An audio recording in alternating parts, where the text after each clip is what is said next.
So the land was all originally owned by the Harris family, and they actually owned a huge chunk of it. All we know is Harris Park.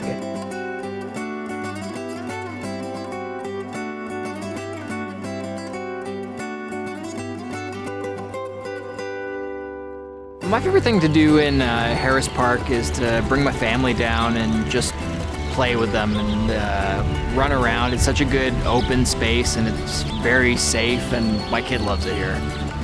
The Harrises recorded a lot what they did with the land. They used it for everything. Some of the first ice skating recorded, figure skating took place on the Thames River. That was like their private farm, their private field, but there was a lot of horse riding. Of course, they ride across the river, steeplechases, but it was used as an open field for crops. It was used for play, whatever they wanted to do. But most of the social activity took place in the Eldon House itself. I usually come here when the weather's a bit nicer and the trees are in full bloom and you can really feel the sun. If I was going to come to Harris Park for the first time, I would definitely take in the wildlife or come on a day where there's a big event like Canada Day happening down here. Canada Day has become, the past few years, that's become the go-to place for Canada Day. It's great down there, although this past year it was pretty hot, but Canada 150 was great. Partly because there's so much room down there. I love Canada Day down at Harris Park. There's face painting and cupcakes, and the fireworks is always an amazing show.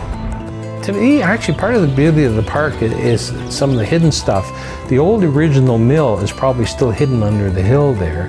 But what I like about Harris Park is the wildlife that's moving back in the area. I think it's a nice place to kind of get away from all the hustle and bustle of the big buildings and traffic, where you can just kind of just enjoy nature. So the original Victoria Park was part of the military grounds, and it was used as military grounds. The 3 cannons that are there right now that are near the bandshell, those were actually brought over for defense against American invasion. The Holy Roller is one of only 2 Canadian tanks that landed on the beach at D-Day and went all the way to the very end of the war. There's only 2 known. The other one's called the Bomb, and it's in Quebec. So that's why they call it the Holy Roller. It survived. So it's hard to get people to realize how special and important that is. The other thing that's really cool about Victoria Park is it's the site of the first racially integrated black and white schools in North America is there. In fact, we have historical plaques up to that, and that was in the 1850s. My favorite part of London in the summer is the festivals. What happens, Folk Festival broke the mold. It established in people's minds, hey, this is something that's fun to do, this is something good for the city, this is something that's going to bring in tourism. If someone's never been to Victoria Park, they just have to go there because there's always an amazing festival going on. I've attended pretty much all of the festivals that have happened at Victoria Park, except for maybe Kids Fest. But my favorite by far is Pride Festival. You see people that you know and meet new people. It's just such a comfortable space, and it's just so great to have it right in the heart of our city.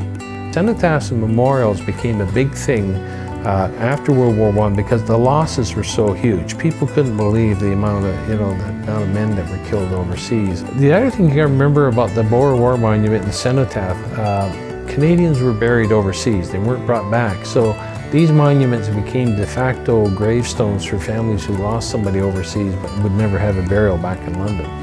Peacekeeping is not peaceful, and it's very dangerous. Our peacekeepers are some of the toughest in the world. As long as I can remember as a kid, it's always in a park and a fun place to go, because downtown London has very little real parkland. In the actual downtown, that's the only real park that we have, the only green space that we have. It's important to preserve the green space in the heart of the city. I think it's good for your soul, and it's good for the city's well-being as well, to provide a space where people can relax.